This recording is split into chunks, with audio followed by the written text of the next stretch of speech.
Occasion ఏదైనా location ఎక్కడైనా తెలుగువారి వేడుక అంటే ఆలివ్ మిఠాయి ఉండాల్సిందే.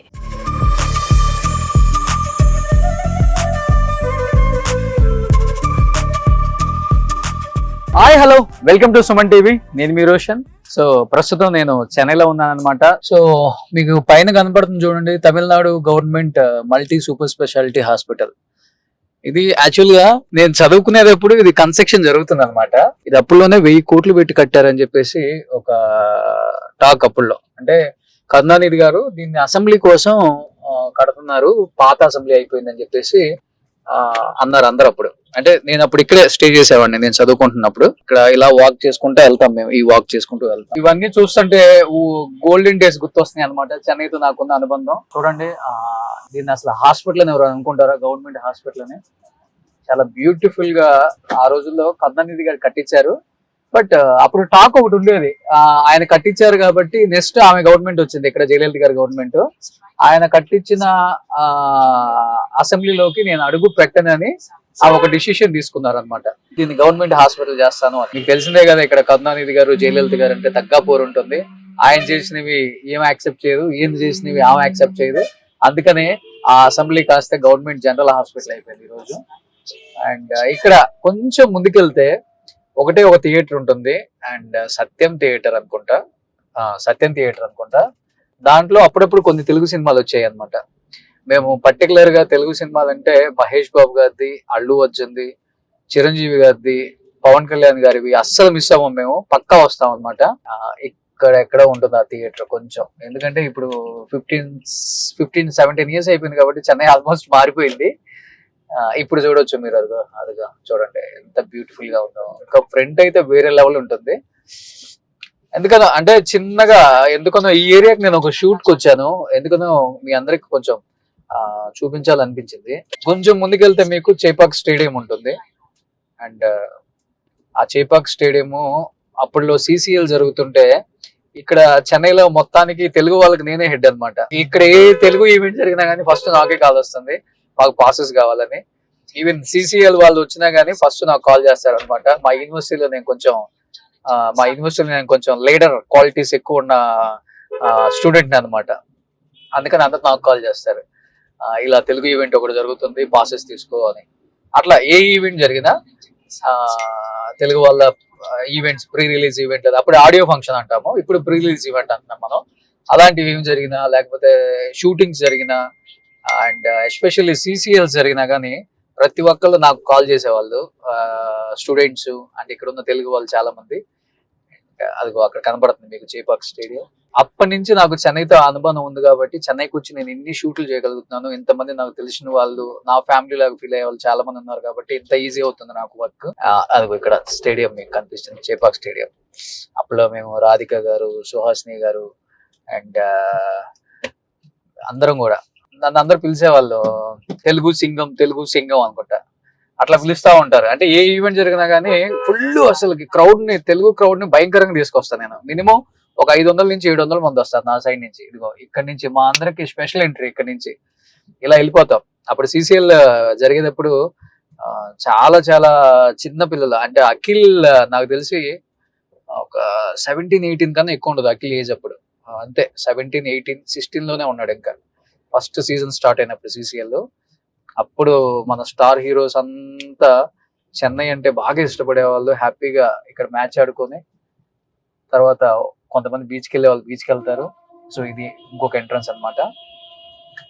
అప్పుడు తగ్గాపూర్ ఉండేది, తమిళ్కి తెలుగుకి తగ్గాపూర్ ఉండేది అనమాట. ఏది జరిగిన CCL మ్యాచ్ లాంటివి.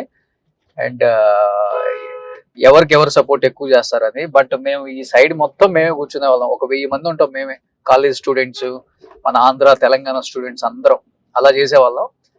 అండ్ స్ట్రీట్ మర్చిపోయాను నేను, ఈ పక్క స్ట్రీట్ ఎక్కడో నేనున్న రూమ్ ఉంది అనమాట. ఈ పక్క స్ట్రీట్ లో నేనున్న రూమ్ ఉంది. అప్పుడు ఎలా ఇక్కడంతా హాస్టల్స్ ఉండవు, తమిళనాడులో హాస్టల్స్ ఉండవు, మనలాగా మ్యాన్షన్స్ అంటారు ఇక్కడ. ఎందుకంటే they are not providing food కూడా. ఎందుకంటే తమిళనాడులో ఫుడ్ మనం అసలు తినలేమన్న ఒక ఫీలింగ్ అందరికి ఉంటుంది. ఫుడ్ ఏమి ఉండదు మనకి, అందరు మ్యాన్షన్స్ లో ఉంటారు అనమాట. ఆ మ్యాన్షన్స్ లో ఒక 3-4 మెంబర్స్ లేకపోతే సింగిల్ షేరింగ్ అలా ఉంటుంది. ఒక 1 year ఉన్న తర్వాత నేను మళ్ళీ ఒక సపరేట్ ఇల్లు తీసుకున్నాను. ఆ ఇల్లు తీసుకున్న తర్వాత ఇంకా కుక్కుని పెట్టి ఇంకా అప్పుడు స్టార్ట్ అయింది జర్నీ ఫుల్ గా. ఇంకా సరదాగా ఈ ఏరియాస్ అన్ని ఎంత హ్యాపీగా తిరిగేవాళ్ళం. ఇప్పటికి నేను చెన్నై షూట్స్ కి వస్తే హ్యాపీగా ఇక్కడ అన్ని షాపింగ్లు చేసుకోగలను. నేను హైదరాబాద్ లో అంత ప్రైవసీ ఉండదు తెలుగు స్టేట్స్ లో. బట్ ఆ డెడ్ ఎండ్ లో మటుకు ఎవ్రీడే మిస్ అవ్వకుండా బీచ్ కి వెళ్తాము. అది అక్కడ కనబడుతుంది చూడండి. ఆ డెడ్ ఎండ్ లో పక్కా బీచ్ కి వెళ్తాం. ఈవినింగ్ వాకింగ్ లేకపోతే చాలా కష్టం. ఆ వాకింగ్ కి చాలా చాలా పెద్ద పెద్ద హీరోస్ అంతా మెరీనా బీచ్ కి వాకింగ్ వస్తారు అనమాట. కొంతమంది అక్కడ కిందకి దిగుతారు, కొంతమంది ఇక్కడ కిందకి దిగుతారు. కాబట్టి ఈవినింగ్ పెద్దగా ఎవరు పట్టించుకోరు ఇక్కడ. ఇంకొకటి ఏంటంటే ఇక్కడ పెద్ద పెద్ద స్టార్ హీరోస్ ని కూడా పెద్దగా పట్టించుకోరు. అంటే పట్టించుకోరు ఇన్ ద సెన్స్ వాళ్ళొక ఫ్యామిలీ లాగా ఫీల్ అవుతారు. స్టార్ హీరోస్ కూడా ఇక్కడ ఉన్న వాళ్ళే. వాళ్ళ చిన్న చిన్న ఇల్లుల దగ్గర మీరు చూడండి పెద్ద పెద్ద హీరోస్ ఇల్లులు ఉంటాయి. అందుకని వాళ్ళకి రెగ్యులర్ గా చూసే ఒక అవకాశం ఉంది కాబట్టి వాళ్ళు ఇక్కడ వాకింగ్ చేస్తున్నా కానీ ఎవరు డిస్టర్బెన్స్ అయ్యారు వాళ్ళు. అంటే తమిళ హీరోస్ చాలా న్యాచురల్ గా ఉంటారండి. ఫస్ట్ ఆఫ్ ఆల్ హీరోస్ గానీ హీరోయిన్స్ గానీ ఆర్టిస్టులు అందరూ చాలా న్యాచురల్ గా ఉంటారు. హడావుడి ఉండదు. వాళ్ళు ఊరికే నార్మల్ చెప్పులు వేసుకొని ఒక డ్రెస్ వేసుకొని బయటకు వచ్చేసి హ్యాపీగా ప్రజల్లో కూడా తిరిగే అంత భావ స్వేచ్ఛ వాళ్ళకు ఉంటుంది. ఎవరిని ఎవరు డిస్టర్బెన్స్ చేయరు. అక్కడ వాకింగ్ చేస్తారు. అక్కడ బీచ్ కనపడుతుంది చూడండి మీకు. ఆ బీచ్ లో ఫిష్లు బాగా ఫేమస్ అన్నమాట.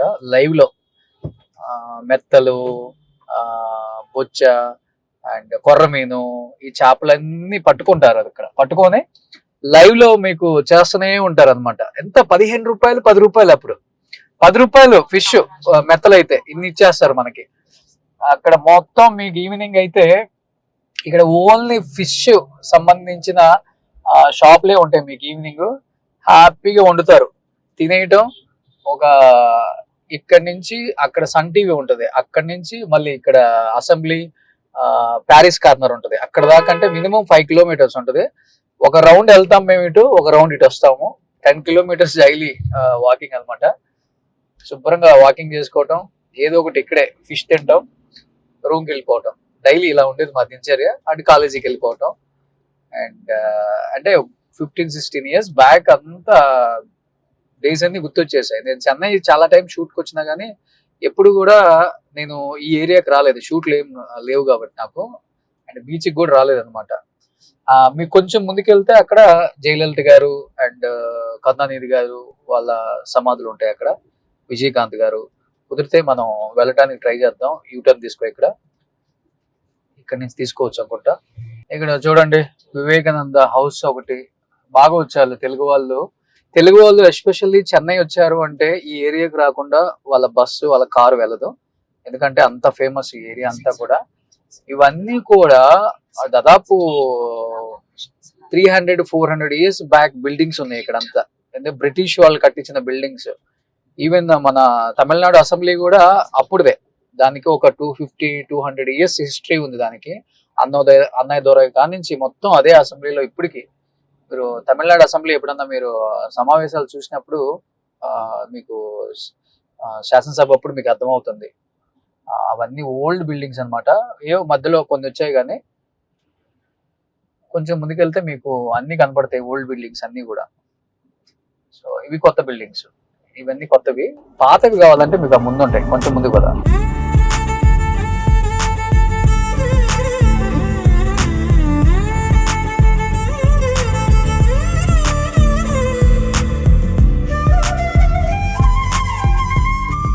వందల సంవత్సరాల నాటి బిల్డింగ్స్ ఇవన్నీ కూడా తమిళనాడులో. ఎస్పెషల్లీ ఈ బీచ్ అండ్ ఇక్కడ ఉన్న జయలలిత గారి ఘాటు అండ్ ఎంజీఆర్ ఘాటు అండ్ తర్వాత కరుణానిధి గారి ఘాటు, తర్వాత విజయకాంత్ గారు, కెప్టెన్ విజయకాంత్ గారు, వీళ్ళందరి ఘాట్స్ ఇక్కడే ఉన్నాయి. కాబట్టి తమిళ వాళ్ళకి వాళ్ళంటే ఎంత ప్రేమో మీకు చెప్పాల్సిన అవసరం లేదు. దేవుళ్ళలాగా పూజిస్తారు. పొలిటీషియన్ ని ఇక్కడ ఒకసారి వాళ్ళ గుండెల్లో పెట్టుకుంటే వాళ్ళందరి ఘాట్స్ కూడా ఇక్కడే ఉన్నాయి మీకు. సో ప్రతి ఒక్కళ్ళు వచ్చి ఇప్పటికీ ఎంజీఆర్ గారు ఘాట్ దగ్గర ఏదో చెవి పెడితే ఏదో సౌండ్ వస్తుందని చెప్పేసి ఒక సెంటిమెంట్ ఇక్కడ తమిళనాడు వాళ్ళకి. అవన్నీ పెట్టి వాళ్ళు వింటారు కూడా ఆ సౌండ్ కూడా. ఇక్కడ మీకు కనిపిస్తుంది 2 leaves అంటే ADMK జయలలిత గారు ఘాట్ ఇక్కడ ఉందన్నమాట. కుదిరితే ఒకసారి లోపలికి కూడా తీసుకెళ్తాం. ఈ బ్రిడ్జి మీద అయితే ఎన్నో షూటింగ్స్ జరిగాయి.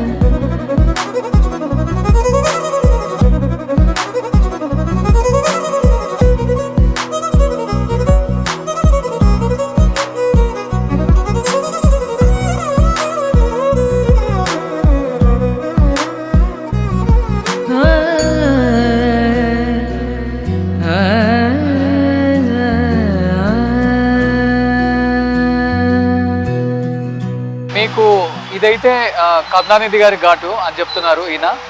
అక్కడ సైడ్ అయితే మీకు ఎంజీఆర్ ఘాటు అండ్ జయలలిత గారి ఘాటు అక్కడ ఉందన్నమాట. సో లోపలికి వెళ్దాం ఒకసారి.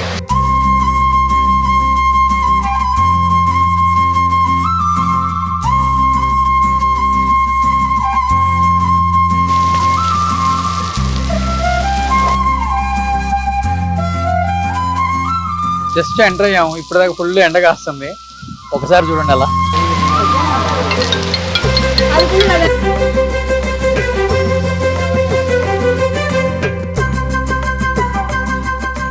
ఒక 1 minute పెద్ద వర్షం పడింది అలా లోపలికి రాగానే. చూడండి, ఒక పాజిటివ్ వైబ్ ఉంది. అంటే జయలలిత గారిని ఇక్కడ ఎంత ఒక ఇంట్లో అంటే ప్రతి ఒక్క ఇంట్లో అమ్మగానే భావిస్తారు జయలలిత గారు. అండ్ ఆమె బతుకున్నప్పుడు ఆమె ఇంటికి వెళ్ళి ఎలా చూసేవాళ్ళు, అదే విధంగా ఆమె చనిపోయినప్పటికి కూడా ఇంతమంది క్రౌడ్ చూడండి, కొన్ని వేల మంది, లక్షల మంది డైలీ జయలలిత గారి ఘాట్ దగ్గరకు వచ్చి ఆమెకు నివాళులు అర్పించి ప్రే చేసుకుంటారు అందరూ కూడా. అంటే అంత ఇష్టం ఆమె ఈ స్టేట్ కి ఎంత చేస్తే ఇంతమంది ప్రజల్లో నిలిచిపోయారు. ముసలా ముతక ఏం లేదండి, ఎంత ఏజ్ గ్రూప్ వాళ్ళైనా కానీ జయలలిత గారిని ప్రేమించిన వాళ్ళు ఎవరు ఉండరు. గ్రేట్ జయలలిత గారు, మీరు చాలా తక్కువ అంటే ఇంకా బతికే ఛాన్సెస్ ఉన్నప్పుడు కూడా చాలా తక్కువ ఏజ్ లో చనిపోయినా కానీ ఇంతమంది ప్రేమను పొందారు. ఎక్కడున్నా కానీ మీ ఆత్మ శాంతి కలుగుతుంది. అండ్ ఈ ప్రేమని, ఈ ఆప్యాయతని పైనుంచి మీరు చూస్తారని నేను నమ్ముతున్నాను. ఎందుకంటే పర్సనల్ గా జయలలిత గారి యూనివర్సిటీలో నేను చదివాను కాబట్టి నేను ఆమె పర్సనల్ గా ఒక 4-5 times కలిశాను. అండ్ ఆమె మంచితనం ఏంటో తెలుసు కాబట్టి తెలుగు వాళ్ళు కనిపిస్తే తెలుగులోనే మాట్లాడతారు ఆమె. సో అంత గొప్ప లేడీ. నేను ఇంతవరకు ఆమె చనిపోయిన తర్వాత ఈ ఘాటుకు రాలేదనమాట. ఫస్ట్ టైం నేను ఘాటుకి వెళ్దామని వచ్చాను లోపలికి. బట్ వర్షం పడుతుంది లోపలికి వచ్చే ముందే.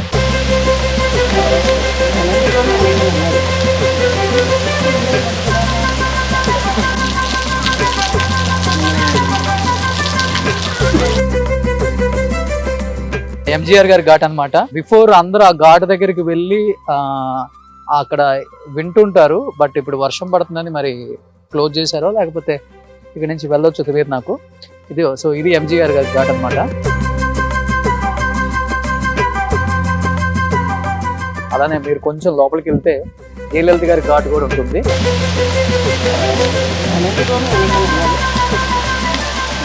జయలలిత గారి ఘాట్ అన్నమాట ఫైనల్ గా. ఎందుకంటే నేను కూడా ఆమె పోయిన తర్వాత ఘాటుకు రాను కుదరలేదు ఎప్పుడు కూడా. ఎందుకంటే ఇది సిటీకి ఒక సైడ్ ఉంది, మనం ఒక సైడ్ షూట్లు చేసుకుంటాం ఎప్పుడు కూడా. ఎందుకంటే జయలలిత గారిని ఇష్టపడిన వాళ్ళు లేరు. మీరు చూసుకుంటే సౌత్ లో ఆమెకున్న ఫ్యాన్ బేస్ ఏ పొలిటికల్ లేడీకి కూడా లేదనమాట. అంతగా ఆమెని అందరు ఇన్స్పైర్ అవుతారు. అండ్ మీ ఇన్స్పిరేషన్ ఎవరు, అండ్ పొలిటికల్ జర్నీలో మీకు బాగా ఇష్టమైన లీడర్ ఎవరు అంటే చాలా మంది లేడీస్ జయలలిత గారి పేరు చెప్తారు. బ్రేవ్ లేడీ అని చెప్పేసి, ఐరన్ లేడీ అని చెప్పేసి. అండ్ ఏదున్నా కానీ డేరింగ్ అండ్ డాషింగ్ గా ఎదుర్కొని రాజకీయాల్లో నిలదొక్కుని ఒక యాక్ట్రెస్ ఈ స్థాయికి వచ్చారు. ఒక హీరోయిన్ ఈరోజు సీఎం అయ్యి.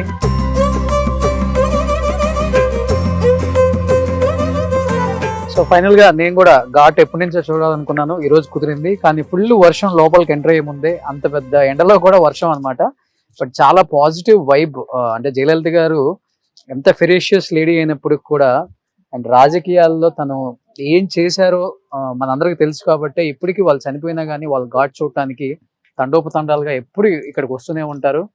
అండ్ ముఖ్యంగా చెప్పాలంటే తమిళనాడుని ఏలిన ఈ 5 లీడర్స్ ఎవరైతే కావచ్చు, ఎంజీఆర్ గారు, అన్నాదురై గారు కావచ్చు, జయలలిత గారు కావచ్చు, అండ్ కరుణానిధి గారు కావచ్చు, అందరికి ఘాట్స్ ఇక్కడే ఉన్నాయి. వీళ్ళు రాజకీయాల్లో ఉన్నప్పుడు ఒకళ్ళ ముఖాలు ఒకళ్ళు చూసుకోవడానికి కూడా ఇష్టపడే వ్యక్తులు కాదు, అది అందరికీ తెలిసిన విషయమే. అలాంటిది వాళ్ళు చనిపోయిన తర్వాత అట్లీస్ట్ వాళ్ళందరూ ఒకే చోట ఉంటే వాళ్ళ ఆత్మ ఒకే చోట తిరుగుతుంది కాబట్టి ఏదో ఒక పాజిటివ్ సైన్ అయితే ఏదో ఉందంట, నాకు కూడా తెలియదు, చెప్పారు ఎవరో. సో అలా ఉంటారు అందరూ ఒకే చనిపోయిన తర్వాత అయినా అందరూ ఇక్కడ ఒకే చోట ఉండాలన్న ఒక సెంటిమెంట్ తో అందరిని ఒకే చోట పెట్టారు. And the same time MGR గారి మ్యూజియం ఉంది, ఆయనకు సంబంధించిన వస్తువులు అవన్నీ అక్కడ పొందుపరిచారు. అట్ ది సేమ్ టైం అమ్మ మ్యూజియం కూడా ఉంది ఇక్కడే. సో మ్యూజియం లోపలికి అయితే కెమెరాస్ ఎలవ్ లేదు, ఫుల్ వర్షం పడుతుంది కాబట్టి. మనం కరుణానిధి గారి ఘాట్ అన్నాం కదా, సో మీరు ఇక్కడి నుంచి చూడొచ్చు, అది కరుణానిధి గారి ఘాట్ అన్నమాట. సో అది అటు నుంచి రావాలి, బయట నుంచి, అది కరుణానిధి గారి ఘాటు. సో పెద్ద డిస్టెన్స్ లేదు, అన్నిటికి కూడా 100 meters డిస్టెన్స్ లోనే అందరిని ఇక్కడే పెట్టారు కాబట్టి వాళ్ళ గాడ్స్ అన్ని కూడా చాలా బ్యూటిఫుల్ గా డిజైన్ చేసి తమిళనాడులో వాళ్ళకి ఒక గౌరవాన్ని ప్రజలు ఎప్పుడు వచ్చినా గానీ వాళ్ళని దర్శించుకునే విధంగా చాలా బాగా తీర్చిదిద్దింది ఇంకా తమిళనాడు గవర్నమెంట్ కూడా అన్ని గాడ్స్ ని. చాలా బ్యూటిఫుల్ గా ఉంది. అండ్ ఒకసారి లోపల మ్యూజియంకి వెళ్ళి ఏమున్నాయో చూసొద్దాం.